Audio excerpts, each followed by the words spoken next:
Salut à tous, je vous retrouve aujourd'hui pour vous présenter ma sélection de thés d'automne. Je vais vous montrer un petit peu et vous parler des thés que je bois en ce moment, que ce soit le matin ou l'après-midi. Il y aura juste 2 petites tisanes parce que j'avoue qu'en ce moment le soir je n'y pense pas spécialement.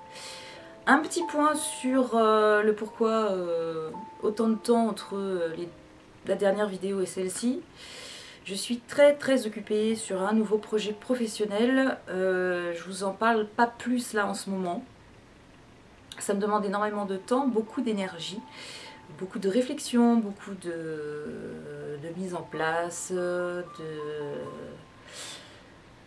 d'hésitation, de questionnement, donc ça me demande beaucoup de temps et j'ai pas forcément le temps ni le courage, ni l'énergie pour filmer en ce moment. Donc là j'en profite, je me pose un petit peu et je vais vous parler de ce que je bois en ce moment. Il y a quelques nouveautés mais pas plus que ça. Il y a quelques thés que j'ai achetés en Normandie en septembre qui m'ont plu, donc qui sont là. Les autres soit m'ont un peu déçu, soit bon, je ne pouvais pas tout vous présenter non plus, hein.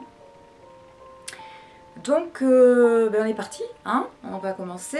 Alors en ce moment, le matin, quand je suis pressée, je bois du thé en sachet, forcément quand je suis pressée, hein. Donc j'ai quasiment terminé mon thé Earl Grey de chez Ediard. Donc ça c'est des choses qui passent bien le matin, il faut que ça aille vite. Donc c'est pas un de mes préférés. Voilà, ça se présente un petit sachet comme ça, je vous avais déjà présenté ça. C'est pas forcément mon Earl Grey préféré parce qu'il n'est pas hyper parfumé, mais bon, le matin ça va vite et puis il fallait bien que je les boive, hein, ces petits sachets. Il m'en reste quoi, 5 ou 6, et le matin ça va très vite, donc c'est parfait. Un autre Earl Grey que je préfère à celui-ci, que j'avais rangé dans cette boîte de chez Arnez & Sons. Voilà, c'était une boîte de Earl Grey suprême. C'est pas ça qu'il y a là-dedans, c'est le Earl Grey de chez Whittard. Donc il se présente lui aussi en petite mousseline dans ces petits sachets comme ça hermétiques là en alu. Donc ça aussi le matin ça va très vite et c'est très pratique.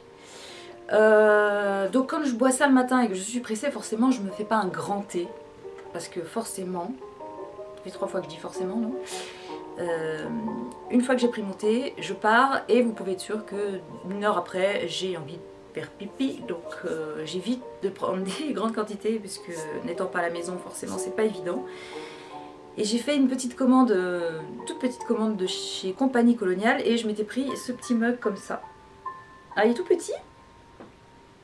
Il est très pratique justement pour les petites quantités de thé le matin, puis je le trouve très joli. Donc voilà, je bois mon thé le matin très rapidement dans ce petit truc. Donc pour le thé du matin en sachet, voilà, c'est tout. Ensuite, quand j'ai le temps, on se pose un petit peu. Donc les jours où voilà, je suis à la maison et j'ai pas à courir, là je me fais une bonne théière avec du thé en vrac. Alors, j'ai une préférence en ce moment pour... Alors, la boîte, c'est pas du tout... C'est cette jolie boîte aussi de chez Arnez & Sons, mais c'est pas ça qu'il y a dedans. C'est le Irish Blend de chez Bewley's. Je vous mets ça pour que vous voyez le nom. Ça se vend en vrac. Je l'avais acheté au comptoir irlandais. Et ça se vend dans des sachets un petit peu plus grands que ça, parce qu'il y a plus que 100 grammes dedans. Il y a 150 ou 200 grammes. C'est bon, regardez la vidéo sur mes achats en septembre de thé et vous verrez le Irish Blend de chez Bewley's. Je l'aime beaucoup parce qu'il est très corsé, mais il est très rond. Il y a des petits bourgeons dorés dedans, donc je pense qu'il y a du Ceylan, il doit y avoir de l'Assam aussi. J'adore, il est hyper parfumé. Ouais, je crois que c'est ça, du Ceylan, de l'Assam. Et puis est-ce qu'il y aurait une touche de Darjeeling dedans? Je suis pas sûre. Enfin bon, bref, il faut en mettre très peu dans votre théière et le faire infuser, franchement 4 minutes pas plus, sinon le thé est hyper corsé et soit vous pouvez mettre une petite touche de lait ou sinon comme ça il est vraiment très raide. Donc j'en mets assez peu, une petite cuillère à café pour une théière de un petit peu moins d'1 litre. Et je le laisse infuser simplement 4 minutes, sinon oh, il est... il réveille bien, il est très strong, mais alors je l'adore, il a une texture en bouche qui est très agréable, il est voilà, corsé, rond, quand on le fait infuser correctement, sinon il devient vite assez immonde. Donc il faut savoir le maîtriser, mais il est franchement pas mal. Ensuite, je bois encore pas mal de Darjeeling en ce moment, donc j'ai toujours mon Castleton de chez Palais d'été. Donc Castleton, récolte d'été, que j'aime beaucoup. Ça, je le bois souvent le week-end. Voilà.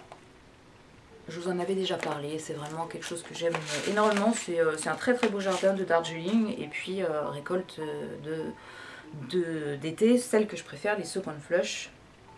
Et j'ai...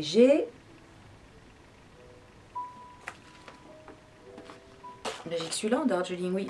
Et j'ai un autre thé que j'ai acheté là il n'y a pas très longtemps. J'avais posté une photo sur Instagram et sur mon Facebook. Si vous ne me suivez toujours pas sur Instagram et Facebook, je vous invite à venir parce que eh ben, ça ponctue un petit peu les vidéos qui sont assez espacées de quelques nouvelles de moi, sauf peut-être en ce moment où j'ai pas été très présente, mais généralement si je vois que 15 jours, 3 semaines, j'ai rien mis, j'essaye quand même de vous donner un petit peu de nouvelles. Donc celui-ci, chez Palais d'été, c'est un grand cru du Népal, donc un thé qui se rapproche un peu des thés de Darjeeling. On est sur des thés d'altitude. Donc ce sont des thés qui sont assez... c'est des thés noirs qui sont assez légers, avec un goût plutôt floral. Sur les récoltes d'automne, on a quelque chose, c'est pas hyper rond comme un Assam, hein. Quand même, donc là on est sur des feuilles, je vais pas pouvoir vous les montrer. On voit absolument rien dans le sachet. C'est des feuilles assez grandes. Et il y a cette petite astringence, ce côté sous-bois, ce côté feuille humide comme ça de sous-bois qui est très présente. Et on se rapproche quand même au niveau des notes du Darjeeling avec un peu plus de légèreté, je dirais. Un tout petit peu moins d'astringence. C'est très agréable le matin, franchement. L'après-midi aussi. Alors c'est le Kuwapani Makalu Summer, donc un thé du Népal, qui est une récolte été 2016. Donc ça c'est un grand cru, j'en ai pris que 50 grammes parce qu'il était assez cher. Alors je vous montre l'étiquette. Voilà. Donc ça à tester, franchement l'été du Népal, il y a le Ilam aussi qui est très sympa. Tester l'été du Népal, on se rapproche des thés de Darjeeling puisque on est un peu dans les mêmes régions. Voilà. Et enfin pour le matin, ce que j'adore boire en ce moment, donc c'était l'objet de ma commande chez Compagnie Coloniale à cause d'Alex T. Je ne te remercie pas Alex, tu nous avais fait une petite vidéo sur quoi de neuf chez Compagnie Coloniale, et chez Compagnie Coloniale ils ont ressorti une version, une édition limitée je pense, avec une jolie boîte, mais les boîtes Compagnie Coloniale se ressemblent un petit peu toutes. J'adore d'ailleurs, parce que ça fait très vite vintage. C'est le Chine Extra de chez Compagnie Coloniale, la boîte anniversaire. Donc oui, c'était pour fêter les, je sais plus combien d'années de Compagnie Coloniale, je ne sais plus. Élaboré en 1936 et présenté à l'Exposition universelle de Paris en 1937. Chine Extra est un mélange de grand thé noir de Chine au caractère délicatement fumé. Alors si vous aimez le thé fumé, genre l'Apsang Souchong ou le Tari Souchong, on est un peu dans cet esprit-là. Sachant que par rapport à un Tari, il est beaucoup moins fumé et on est à peu près un tout petit peu, c'est un demi-fumé on va dire, c'est un petit peu moins fumé aussi qu'un Lapsang Souchong tout simple. Et j'adore en ce moment boire le thé fumé le matin, c'est un vrai bonheur. Voire à 4 heures, j'aime bien aussi. Et de temps en temps, puisque je n'ai plus de Smoky Earl Grey, donc de Earl Grey fumé, ce que je fais, c'est que j'ouvre un petit sachet de Earl Grey de chez Ediard, comme je ne suis pas hyper fan mais qui a un petit goût de bergamote. Et je mélange le sachet avec une petite cuillère à café du Chine Extra de chez Compagnie Coloniale, et ça me fait un Earl Grey Smoky pour le matin ou l'après-midi et c'est super agréable. Donc voilà la petite boîte en métal, fermée comme ça, et puis le thé, bon, rien d'exceptionnel. C'est fumé, hein, c'est sûr qu'au nez il est très fumé, mais en tasse il est vachement plus doux et très très fin. Je trouve ça beaucoup plus fin qu'à la P'sang Souchong de base. Voilà, c'est quelque chose quand même d'assez élégant et j'aime beaucoup. Donc si vous avez l'occasion, moi je vous le dis, essayez celui-là, il est terrible. Puis la boîte est jolie. Alors, on va passer au thé de l'après-midi. Là, il y en a un petit peu plus. Ah non, j'ai un thé vert. Alors, je crois que c'est le seul, perdu au milieu de tous. Un thé vert nature, que j'ai acheté au Palais d'été. Alors, je suis pas très thé vert nature. Surtout les japonais, je suis pas fan du tout. J'aime pas trop ce côté un peu vaseux, on va dire. Iodé, végétal, cuit... c'est un truc que je suis pas que j'aime pas particulièrement. Donc je suis plus thé vert de Chine, notamment Longjin que j'adore. Et puis là j'ai regardé un petit peu le site du Palais d'été et j'ai vu qu'ils avaient celui-ci qui est, par rapport à tous les thés verts que je connaisse, qui ont vraiment ce côté floral, végétal, surtout végétal, vert comme ça, très très marqué.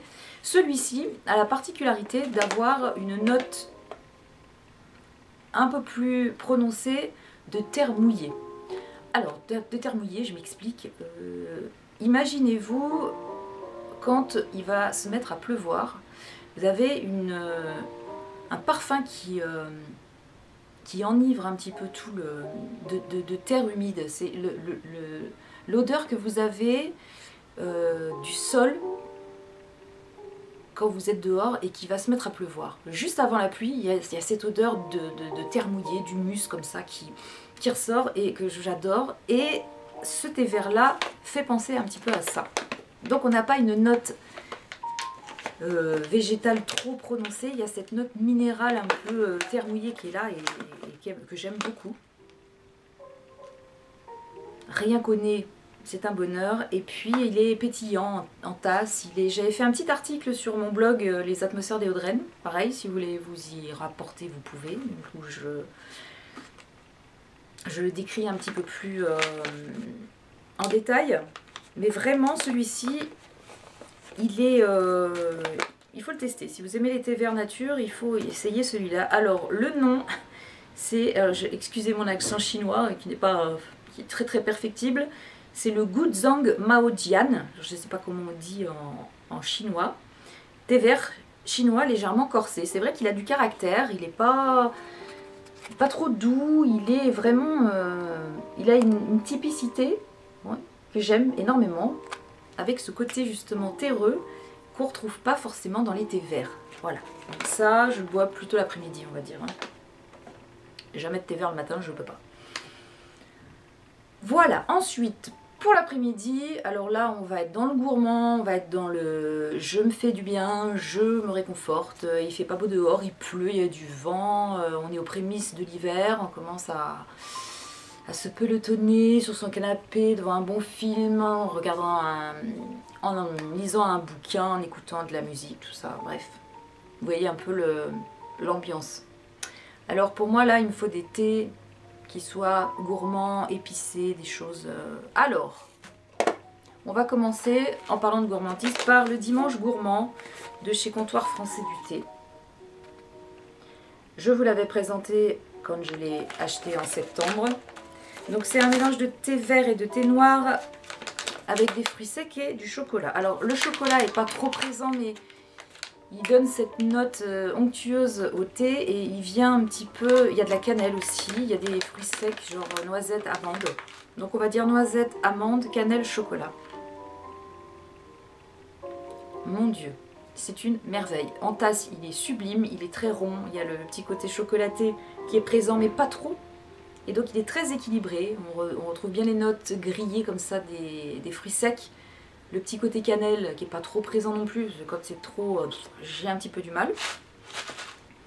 Et franchement, et il a cette légèreté, il n'est pas trop corsé, puisque on a un mélange vert et noir qui en fait une liqueur qui n'est pas trop prononcée, trop corsée. Donc vraiment celui-ci, si vous avez envie de quelque chose de gourmand, mais pas trop lourd, pas trop...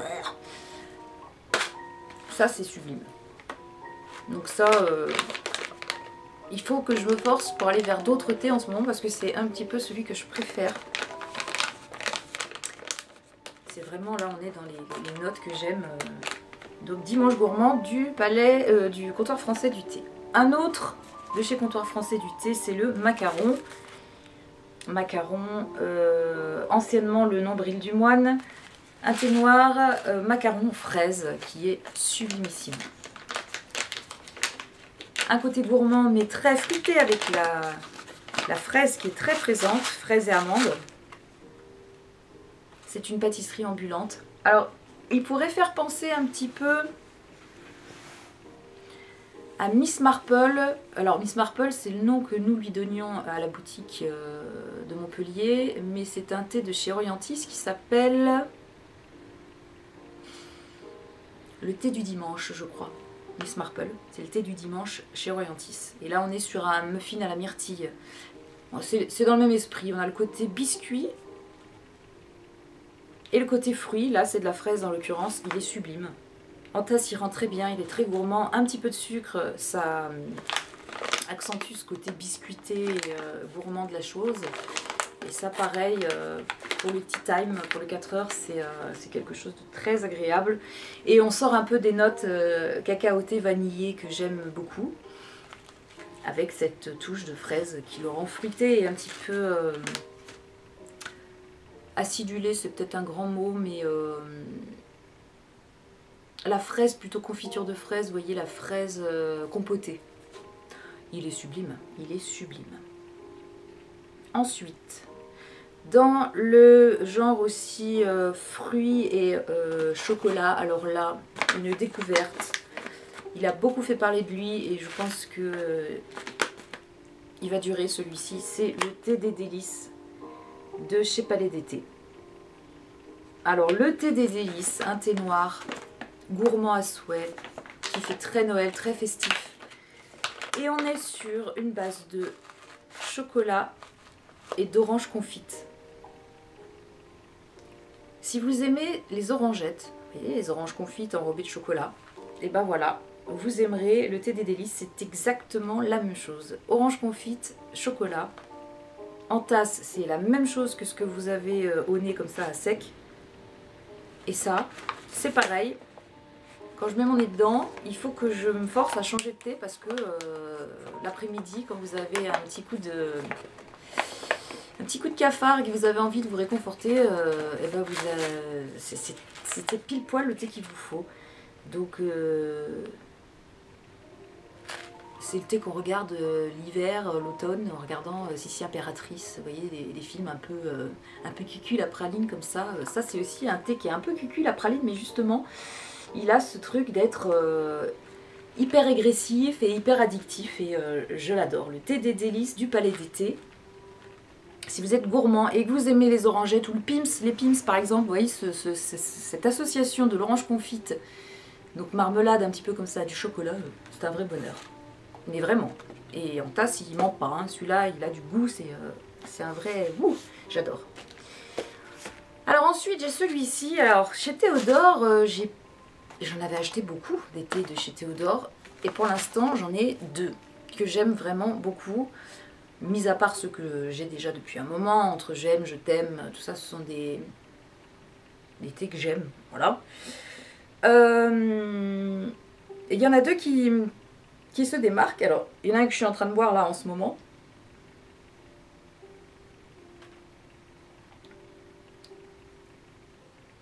Je l'aime, mais il est particulier. Alors, c'est le Oh là là. Donc, c'est celui-ci. Le Oh là là, c'est un thé noir donc de chez Théodore aux épices et vin chaud, ils disent. Alors, comment vous expliquer ça? C'est pas évident. Ça sent énormément la cannelle, ça sent la badiane également. On a un petit côté orange, je pense, un peu d'agrumes.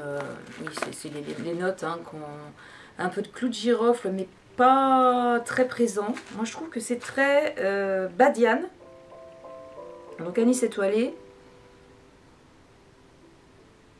Cannelle. Assez indescriptible. Est-ce que c'est la badiane qui me dérange parce que c'est un petit côté anisé mais pas franc comme ça du collier. Il n'est pas mauvais, j'ai eu le malheur de le sucrer la fois d'avant. Donc ça fait 2 fois que je le bois celui-ci. Mon Dieu, trop sucré, c'est imbuvable. C'est un bon thé épicé, mais franchement, c'est pas vers celui-ci que je... Il est très spécial, c'est pas vers ça que je me tournerai spontanément comme ça. Il va falloir que je me force un peu, j'avoue, pour le boire, celui-là. Mais si vous aimez, eh ben, testez le oh là là, pourquoi pas. Si vous aimez les thés épicés, il faut voir, parce que ça change de ce que je vais vous présenter là, par exemple, maintenant. Ça change des thés de chai, des masala chai, tout ça. C'est un autre style d'épices. Voilà. Donc ensuite, ce que j'adore, et ça je le bois avec du lait, donc je me fais un thé normal, je le fais infuser, c'est des petites mousselines. Je le fais infuser 6 minutes pour qu'il soit bien chargé, et ensuite je rajoute une touche de lait, c'est le Cashmere Chai de chez Kusmi, qui est un de mes chais préférés.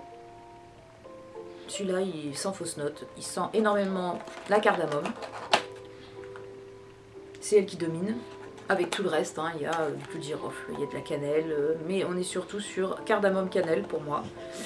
Et ça, alors là, c'est une tuerie, c'est réconfortant, c'est vraiment le thé chai pour moi par excellence. Alors, ça ne vaut pas les petites épices thé du yogi de chez George Cannon, là où il n'y a pas de thé du tout, c'est que les épices en petites granules qu'on va faire infuser avec le lait et du thé noir par exemple de l'Assam, où là vous allez vraiment avoir un thé chai fait maison, où là c'est le top. Mais celui-ci, pour un thé chai tout prêt, le Cashmere Chai de Kusmi, c'est une de leurs réussites. Il y en a quelques-unes, celle-ci en fait partie. Pas que ça, hein, mais voilà, ça c'est une bonne référence de chez Kusmi. Autre thé de chez Théodore que j'aime beaucoup, c'est un thé vert parfumé. Voilà, ça va être le seul thé vert parfumé. Et c'est le je ne sais quoi, donc de chez Théodore. Je vous le montre, hein, mais c'est je ne sais quoi, voilà, et qui est un thé vert, pardon, biscuité. Donc on est vraiment sur un arôme, pardon, de petit beurre. On a ce côté lacté qui sort en premier comme ça, lacté vanillé biscuité. Il est d'une rondeur hallucinante, lui aussi il est régressif, addictif, tout ce que vous voulez. Donc si vous aimez les bases de thé vert et que vous aimez les thés gourmands, le je ne sais quoi de Théodore, allez-y, les yeux fermés, il est sublime. J'adore. Mais je le sentirai, je le laisserai ouvert rien que pour le sentir, tellement ils sont bons. C'est vraiment ça sent le lait concentré sucré, la crème à la vanille, le biscuit, le 4 quarts, vous savez, qui sort tout fumant du four. Oh, c'est une tuerie ça, vraiment. Pour un thé vert, il est hyper gourmand. Et la base de thé vert lui donne pas ce côté trop végétal qui pourrait enlever ce côté justement rond, gourmand. Enfin, il est sublime quoi. Je ne sais quoi de chez Théodore. Ensuite, ben, mon thé de l'hiver, on est en automne, mais celui-là, je l'aime l'automne et l'hiver. C'est de chez Comptoir Français du Thé. Donc là, il est dans sa petite boîte que j'ai gardée et que j'ai re-remplie. Donc là, on est sur café, caramel, chocolat, avec une dominante de café. On se croirait dans une boutique de torréfacteur, quoi. Ça sent vraiment le café. Alors pour ceux qui aiment le café mais qui veulent se mettre au thé, je leur dis toujours commencez par le thé de l'hiver ou le cappuccino. Non, pas le cappuccino, je l'aime moins. Le week-end arôme de chez Orientis qui est sublime aussi, j'aime beaucoup les deux. Le Weekend Arôme, on est sur des notes de tiramisu. Donc avec une dominante café, et puis là pareil, le thé de l'hiver, on est sur une dominante café, j'adore. Avec un petit peu de sucre, pareil, il est sublime. Donc je vous conseille le thé de l'hiver de chez Comptoir Français du Thé. Et enfin, j'ai ressorti mon petit thé Fauchon Naissance. Voilà, qui est dans sa jolie petite boîte avec son petit nounours. Et on est là sur une note un peu de dragée. Il y a de l'amande, un peu de jasmin. Mais très... Et ça sent vraiment l'amande qu'il y a à l'intérieur d'une dragée, vous voyez. On a ce côté sucré de la dragée, l'amande caramélisée qu'il y a dans la dragée. Bon, le jasmin, entre nous, moi, je ne le sens pas perso. Mais ce que j'aime, c'est ce côté amande dragée, quoi. L'amande et la dragée mélangées ensemble, ça ressort dans ce thé de chez Fauchon. Alors, c'est pas non plus un arôme très puissant, c'est assez subtil.